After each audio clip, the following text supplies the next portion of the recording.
So Le Chatelier principle describes what happens to a system when it's at equilibrium and when something happens that tries to take it away from the equilibrium. So according to Le Chatelier principle, if a system is at equilibrium and a change is made to any of the conditions, then the system will respond to counteract that change. So what are these changes that can affect the equilibrium of the system? The first factor that can affect the equilibrium is the concentration. So if the concentration changes, then the equilibrium will also change. So let's have a look at this reversible reaction. We have two reactants, A and B, which react together to give you two products, C and D. According to Le Chatelier, if the concentration of one of the reactants or products is changed, the system is no longer at equilibrium, because at equilibrium there the concentration of the reactant and product should have like a fixed proportion or a fixed ratio. So if we change the concentration of one of the reactants or one of the products, then that means that the system is no longer at equilibrium because now the ratio has changed. The system will respond by trying to re-establish or reinstate the original concentration ratios at equilibrium. So how will the system respond?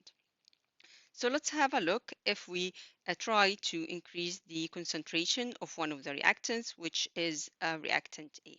So if we change the concentration or increase the concentration of reactant A, then the system will respond trying to re-establish the ratio. So try to decrease the concentration of reactants and increase the concentration of products, which mean the forward reaction will then prevail, or the forward it will push the reaction toward the forward reaction until the equilibrium is reinstated or until we get back to the equilibrium with the same ratio of concentrations of reactant and products.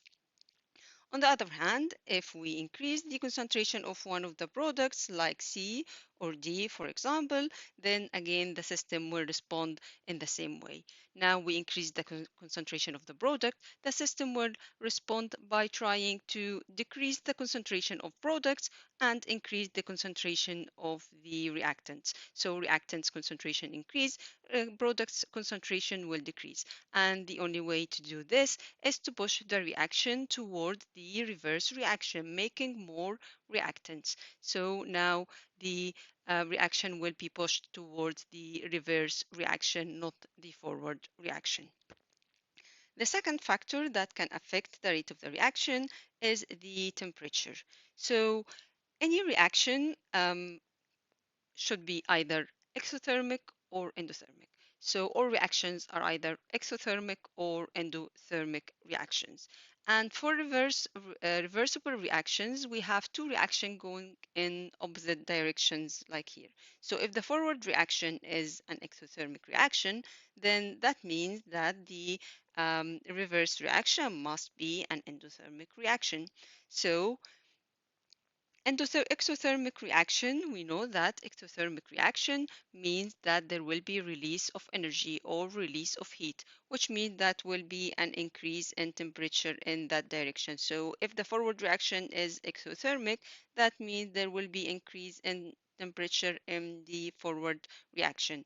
And for endothermic reaction, which is the reverse reaction in our example, that when the endothermic reaction takes place, then that means there will be a decrease in temperature and the reverse side.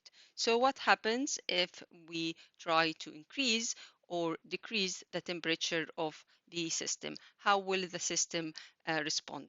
According to Le Chatelier, if the temperature is increased, then the equilibrium will move toward in the direction to try to decrease the heat because the temperature has increased and the system must be at equilibrium, which means that the system will move towards the endothermic reaction.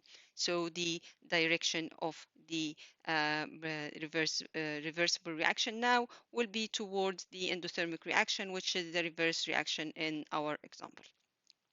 And if the temperature is decreased, then the equilibrium will move in the direction to try to produce more heat, which means toward the exothermic reaction in order to counteract the effect. So let's look at the overall effect on an exothermic forward reaction. So if we increase the temperature, there will be an increase of the reverse endothermic reaction, which means we're going to have more reactants and less products, so the overall yield of the reaction will be reduced. And if the temperature decreases, that means that the system will respond by increasing the rate of the forward exothermic reaction in order to counteract this effect, which is the decrease in temperature. So the system will push towards increasing the temperature, and then that means we're going to have more products and we're going to have more yield. The last factor that can affect the position of the equilibrium for a reversible reaction is the pressure. So when we talk about pressure, then we are talking about gaseous system because pressure only applies for gaseous systems. It doesn't apply for solutions. So what do we mean by changing the pressure of the system? Since changing pressure of the system, gaseous system, means either one of two things.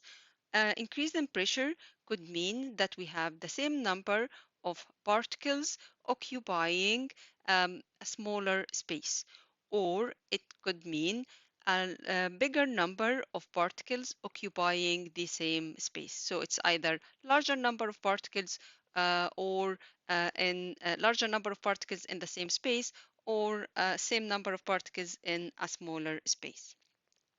So what happens, according to Le Chatelier, if we try to change the pressure of a gaseous system?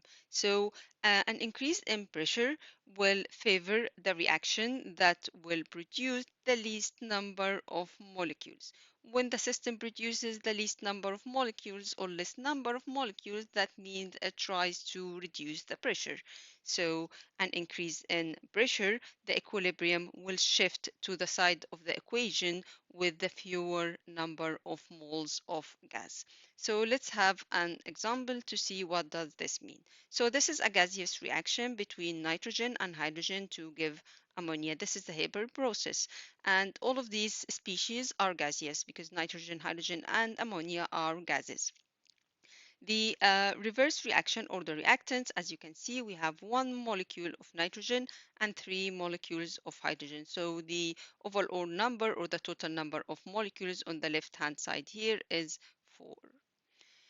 On the right-hand side, which is the product side, then we have only two molecules of ammonia. So on the left-hand side, we have 4. On the right-hand side, we only have 2 molecules. Now let's look what's going to happen according to Le Chatelier principle if we try to increase or decrease the pressure. So if you increase the pressure, the equilibrium will move to the right. The main reason for that is that because on the right we have less number of molecules, which means if the system is shifted toward the right, then the pressure will try to decrease. And that means we're going to have more of the product, so more toward the forward reaction.